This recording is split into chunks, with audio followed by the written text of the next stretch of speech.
a un tipo que no es un peronista ortodoxo revolucionario, ¿no? José Ignacio de Mendiguren, uno de los titulares de la UIA. Bueno, pero si vamos a lo que dijo en Brasil, la verdad, a mí me da vergüenza tener un presidente así. Bueno, ese es el gran problema. El tipo no está hablando en carácter personal, el tipo no es un panelista. Hoy es el comandante en jefe de las Fuerzas Armadas Argentinas. Sí. Y te voy a decir, Brasil es el principal socio comercial de Argentina. Sí. No te fuiste a pelear con Zimbabue, no tengo nada con los hermanos de Zimbabue, tampoco deberíamos pelearnos, ¿no? No te fuiste a pelear con Belice, que tampoco deberíamos pelearnos porque sos un diplomático. Por más que yo tenga diferencia con vos, no voy a andar vociferando que yo tengo diferencia con vos. Por supuesto, además la gracia de la diplomacia es achicar estas diferencias en torno de encontrar puntos de encuentro. Claro. Bueno, muy fuertes las declaraciones de Javier Milei, que llamó ladrón a Lula en un acto y que le dijo basura calva al juez de la Corte Suprema, Alexandre de Moraes, y por supuesto que hubo repercusiones, Nos vamos a estar deteniendo también en ese tema. Y por último quiero contarte que una preocupación importante que tiene que ver con la situación del empleo formal e informal en Argentina. Bueno, crecimiento de las protestas a nivel social. Pero como decía Walter, el tema de la jornada tiene que ver con las declaraciones agresivas, desaforadas, fuera de lugar de Javier Milei ante la sociedad rural argentina, en donde se despachó, no solamente contra la UIA, contra los titulares de la Unión Industrial Argentina, sino contra el modelo productivo argentino, ¿no? Y para hablar de este tema estamos en comunicación con Sebastián Campo, que es productor agropecuario de Pergamino, dirigente político también. ¿Qué hace, Sebastián? Jair Sibel y Walter Pedraza te saludan acá en la Radio Las Madres. Hola Jair, hola Walter, ¿cómo están ustedes? Bueno, gracias por el llamado y por supuesto un abrazo para toda la audiencia. Gracias a vos por tu tiempo, Sebastián, sos una de las voces, a nuestro entender, más interesantes para charlar de lo que está pasando con los pequeños productores, con el campo de verdad, ¿no? Nos disputaron mucho la idea de qué es el campo, con los pequeños productores, con los laburantes de la tierra en nuestro país. Contame primero qué te generaron las declaraciones del presidente Javier Milei en el marco de el evento en la Sociedad Rural Argentina. Mira, lo primero que quería decir es cómo entendió Javier Milei cómo hablarle al sector. La verdad que lo entendió a la perfección.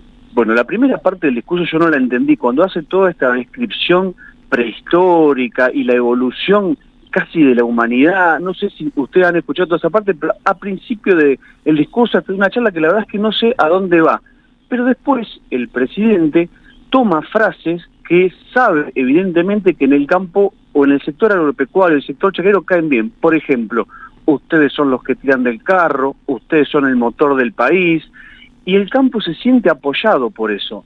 Ahora, mientras tanto, mientras desde el discurso y desde la campaña ha entendido perfectamente cómo llegarle al chacarero, cómo hablarle del esfuerzo y de toda esta cuestión de la cultura del trabajo, mientras tanto él hace exactamente lo opuesto en los hechos.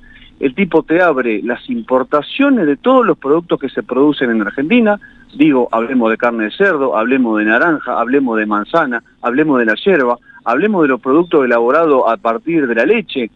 Hoy se pueden consumir productos de la cooperativa vecina de Uruguay en competencia directa con nuestros camberos, y pone todo el esquema productivo agrario en jaque, porque aumenta sus costos, los pone a competir con la competencia, importa maquinaria agrícola usada. Esto es un tiro a toda la industria metalmecánica. Nombro la provincia de Santa Fe porque es la provincia por excelencia, pero también en la provincia de Buenos Aires, Entre Ríos, y fábricas de todos lados. Bueno, el tipo importa maquinaria usada, un tiro a todo ese esquema productivo. O sea, entendió perfectamente cómo hablarle, se para en la sociedad rural, que no me extraña que ahí sea aplaudido, porque recordemos todos que ahí es donde se aplaudieron a nuestros dictadores, ¿no? Y donde se abuchó a Alfonsín. Entonces, no parece tan extraño que este presidente reciba un aplauso. La verdad es que en el fondo de eso, nosotros creemos desde Base Federada que es un ejecutivo que no ha dejado de atacar permanentemente al esquema productivo, y que hay una pregunta que él no se hace, que nadie del ejecutivo se hace, que es quién produce que es la pregunta que nosotros nos hacemos primero. No queremos una agricultura con 4 o 5 mil empresas manejando toda la pampa húmeda, queremos una agricultura con muchos agricultores, con agricultura familiar, con valor agregado en origen. No queremos un presidente que habilite, y esto es muy simbólico, habilita la venta de carne en pie, o sea, habilita que un animal vivo viaje en un buque. Lejos de eso está de darle valor agregado en origen. Claro. Ni siquiera un matarife, ¿no? Acá en Argentina, te pregunto, Sebastián, obviamente el discurso al que hace referencia, esto de ustedes son los que le ponen valor al país, los que tiran del carro, uno entiende que pega en los grandes multimillonarios dueños de hectáreas, en los tipos que tienen la sartén por el mango, pero ¿qué pasa con el pequeño productor? ¿Qué pasa con el chacarero? Y si crees que ese sector todavía sigue viendo esperanzas en este gobierno, pese a todas las medidas perjudiciales que señalás que ha tomado la administración libertaria en contra de los que trabajan el campo en Argentina. Yo creo que ese discurso que utiliza Javier Milei está pensado para el chacarero, está pensado para el pequeño productor, Mirá. Está pensado para el tipo que se levanta a las 4 o 5 de la mañana, está pensado para eso. Sí. Dicho esto, lo que yo también estoy escuchando en mis colegas, en mis vecinos, en mis compañeros, es ya bueno, hasta acá llegamos, no aguantamos más. Empezó a haber Seba, me parece que vos tenías razón con lo que planteabas. Noto cada vez más esa postura, porque la realidad es que cuando uno va a pagar un insumo básico como el que tenemos nosotros, que es el gasoil, con el que vamos al campo todos los días, y llenar el tanque duele, porque hoy llenar el tanque duele para que vive en la ciudad, duele para que... Imagínense, para nosotros que utilizamos muchos litros de combustible a diario, la verdad que ese es un insumo que se nos fue a la nube. Entonces, el pequeño productor hoy, para los que tuvimos siempre un discurso en la vereda de enfrente, digamos, de este gobierno, hoy yo lo que encuentro es ya una especie de me estoy dando cuenta que este esquema no funciona. Y la verdad es que creo que ese es el tiempo a la sangre, ¿no? O el tiempo y la sangre, porque a medida que avanza esto, vos hablabas de los esquemas de manzana, hablabas del esquema de yerba, se están yendo tariferos argentinos a trabajar a Brasil porque los cultivos de yerba están siendo insostenibles. Te pregunto qué está pasando sobre todo con las organizaciones más similares a bases federadas, a las que tienen una mirada nacional y popular en la disputa por expresar las reivindicaciones del campo, porque uno se entera de que las demandas del campo son las bajas de retenciones, ¿no? Pero en verdad, ¿cuáles son las necesidades de políticas públicas que tiene el sector productivo de la ruralidad en nuestro país? Yo hoy veía a mí me duele, voy a ser absolutamente sincero con esto, me duele la postura que está teniendo la mayoría de la dirigencia de la Federación Agraria, porque la formé. Yo me eduqué hace 30 años en las filas de la juventud de la Federación Agraria, escuchando a Volando, leyendo a Netri, a Piacenza, a Noguera y a todos aquellos pioneros en la Federación Agraria generan el grito de Alcorta en 1912 en defensa de los colonos que venían a arraigarse a nuestro suelo.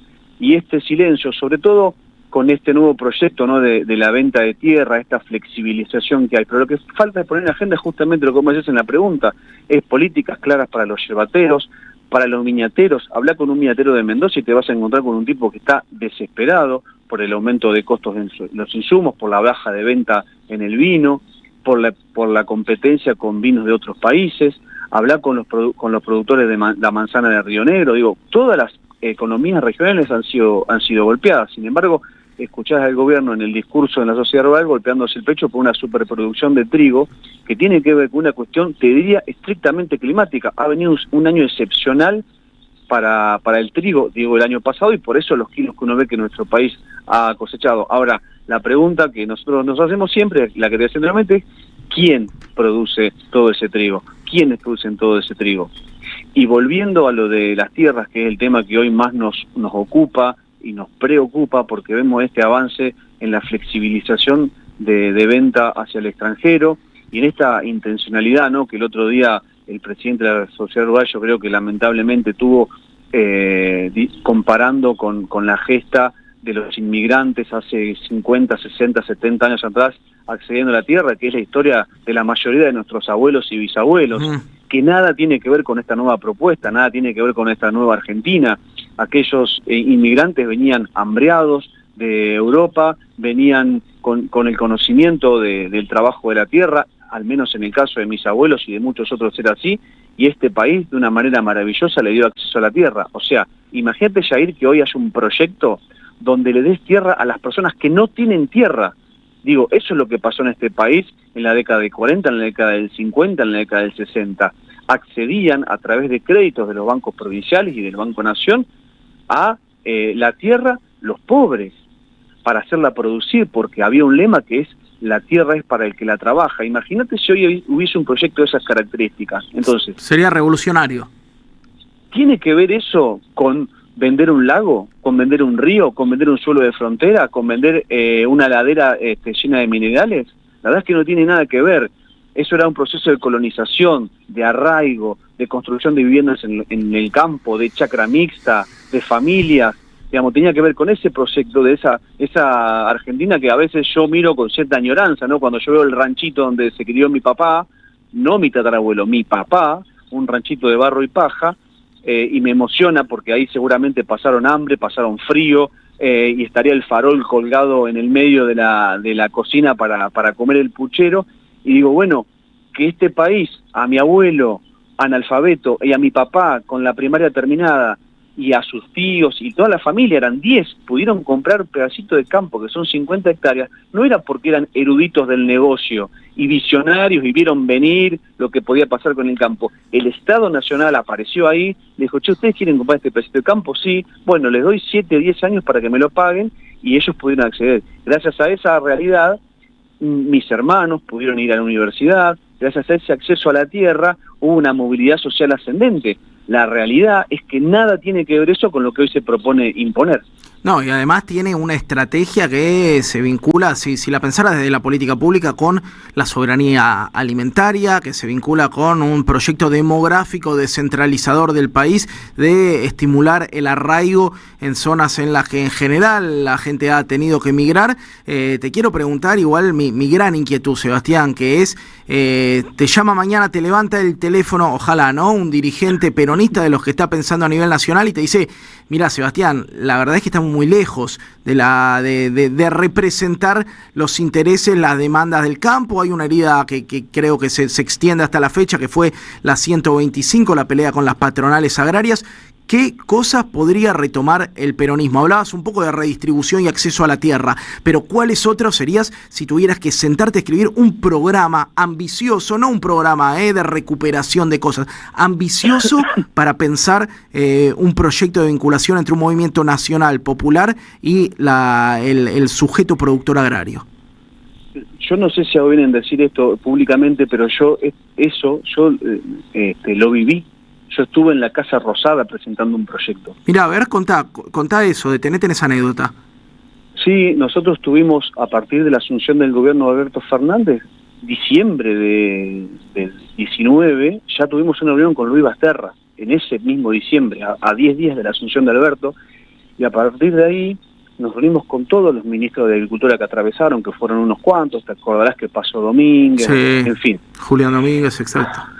Y nosotros tuvimos la posibilidad de estar en la Casa Rosada presentándole a quien era en ese momento el jefe de gabinete, Agustín Rossi, nuestro proyecto de retenciones segmentadas. ¿Qué es lo que decimos nosotros? Que el peronismo incurre una y otra vez en el mismo error, que no aprendió a hablarle al pequeño productor agropecuario, al chacarero, al que trabaja la tierra, no lo aprendió. Yo no escuché a ningún dirigente, a excepción de lo que pasa en la provincia, ahí también quiero hacer una salvedad. Javier Rodríguez y todo su equipo, la verdad es que entienden perfectamente el mapa agrario. Lo que pasa es que tienen la billetera que le da la provincia, que no es la misma que te da la nación, eso está claro. Estamos hablando del ministro de Agricultura de la provincia de Buenos Aires, ¿no? Sí, exactamente. Recorre la provincia, se mete en todos los pueblos, recorre las chacras, conoce la problemática. Digamos, ahí yo quiero también hacer un paréntesis y decirlo. Ahora, para responder a tu pregunta hipotética, digamos, yo lo que diría es, lo primero que tenés que hacer es aclarar que el peronismo no está en contra del campo. Pero decirlo con todas las letras, digamos, porque quedó esto de, ¿te acordás de esta frase, quieren vernos de rodilla? Sí. ¿Te acordás? 2008. Sí, sí. Esa imagen al chacarero le quedó arraigada y cuesta mucho sacarse. Hubo muchas frases que dolieron mucho de ambos lados, los que Los que ya vemos ese conflicto y somos autocríticos también y tenemos una mirada mucho más amplia, pero hay un sector muy amplio que quedó con un enojo que todavía no se le va. Ahora bien, si un dirigente no se mira, 2008 ya pasó, nosotros no íbamos a por los pequeños chacareros, no íbamos a por ahí, con lo cual, de ahora en más, las retenciones que están en un 30% aproximadamente para soja, de ahora en más para los pequeños productores va a ser del 10, va a ser del 5, y pones un techo. Es fácil de hacer, es facilísimo, porque nuestros datos en AFIP o en ARCA los tienen a todos. Entonces vos podés hacer un esquema de segmentación de retenciones y el pequeño productor, el que vive en el pueblo, el que está arraigado en el campo, lo va a sentir, pero hay que decirlo con todas las letras. Si vos acompañás eso con un par de líneas de crédito Banco Nación subsidiadas para pequeños productores, también facilísimo. ¿Cuántas vacas tenés? ¿Menos de 100 o más de 100? Ahí tenés un rango. Si tenés 10.000 cabezas, quedaste afuera del crédito. ¿Está claro lo que estoy diciendo? Es decir, incorporar en las políticas públicas diferenciadas a los pequeños productores de cada especie, de los cerdos, de los vacas, el de trigo, el de soja, y hacer esquemas claros para eso. Y hablar claro con el sector, para poder sanar aquella vieja herida. Yo lo que haría, si me preguntas a mí, para responder tu pregunta cerrada, es retenciones segmentadas, ley de arrendamiento y líneas de crédito subsidiadas en Banco Nación. Ley de arrendamiento tiene que ver con el rol de las cerealeras y el acopio de grandes extensiones, ¿o a qué iría? Sí, claro. El 70%, cuando vos viajás por la ruta, el 70% de la tierra que vos ves no la trabaja su dueño, está arrendada. Mirá. No la trabaja su propio dueño. ¿Quiénes trabajan la tierra? Bueno, el 80% de los productores manejamos solamente el 20% de la superficie.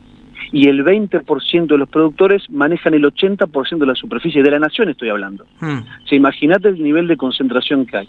¿Por qué pasa esto? Bueno, porque los grandes productores pueden pagar arrendamientos, alquileres que los pequeños productores no podemos afrontar. Claro. Porque tienen otra espalda, porque tienen otra estructura, porque probablemente reciban dinero de otro lugar, que eso también hay que decirlo, porque tienen estructuras para poder comercializar en negro a gran escala, que eso también hay que decirlo. Yo escucho a veces decir, hay que poner una balanza 100 metros antes de llegar al puerto, pero claro que sí. Pero ¿cómo Argentina no controla lo que sale por nuestros puertos? No, es una locura, es una declaración jurada. O sea, tu amigo el escribano te firma lo que quiera. Negro, firmame que acá hay 5 toneladas y te lo firma. Sí, exactamente. Che, qué interesante, Sebastián. Muchas gracias por tu tiempo, muchas gracias por traernos esta otra mirada sobre lo que sucede en el campo y también, bueno, por pensar estas políticas públicas que creo que son el corazón que necesitamos para recomponer un tejido productivo en nuestro país.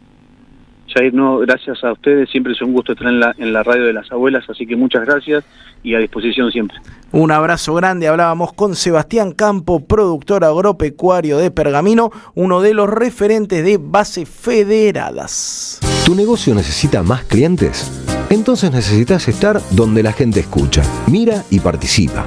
Hoy, la radio ya no es solamente radio. En AM530 tu marca entra a una comunidad real. Aire, streaming, redes sociales y menciones en vivo. No importa si tenés un comercio, una pyme o un emprendimiento. Armamos campañas accesibles, creativas y pensadas para que inviertas mejor y vendas más. Porque cuando una marca conecta con una comunidad, se vuelve parte de la conversación. Mándanos un WhatsApp al